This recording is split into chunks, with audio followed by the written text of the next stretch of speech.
હમાવો અત્યારે વર્તમાન સમયમાં બરોબર ને. અને આપણે વાહનો પેલે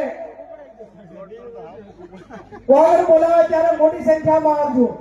અને અમને પૂરે ચાલે ને એટલે જેટલી બધી પૂરે કલ્પેશભાઈ આવે એટલે ઘરે રહેવાનું મકાન ના હોય. હવે પૂરી પેલવી કે રહેવું. અને હજી નેહરુજી એમ કે પૂરત લેવા જાય ને તો કે પિત્તળ ઘણું લીધું, કેશવભાઈ પિત્તળ વધારે લીધું તો કે એનું કઈ પૂછે.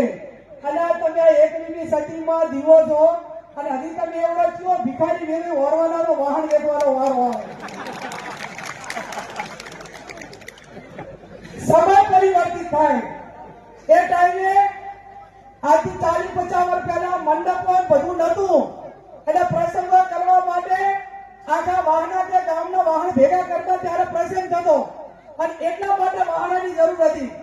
અત્યારે આ ભાભર તાલુકાના વિસ્તારનું પિત્તળ ભેગું કરો ને તો હું માનું ત્યાં સુધી 5 કે 10 વર્ષ બીજું નવું પિત્તળ એનું રિફાઇનરી ના કરવું પડે એટલું પિત્તળ ભેગું થાય કે ના થાય. આ પરિસ્થિતિ છે અને ના કરવાનું કરે. હમણાં અલ્પેશભાઈ મને કીધું કે બેન આ ડીજે વાળું કે બંધ કરાવો.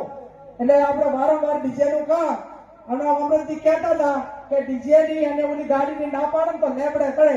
જે હવે અત્યારે લેબડે ચડવાનો છે અને તમે છોકરાને હેરાન કરવાના એના કરતા પહેલા ચડે ને અને છોકરાની બીક ના રાખો. આ જે લોહી પીવા આવ્યા હોય ને એ લેબડા ના ચડે અને ચાય ના ચડે તો પછી આપણે કહેવાનું કે તને પર ભાવમાં લખાયેલું છે દાવાજી. આવો નિયમ થાય જરૂરી છે.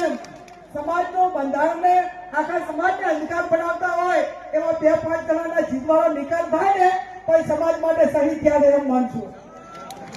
બાકી બધું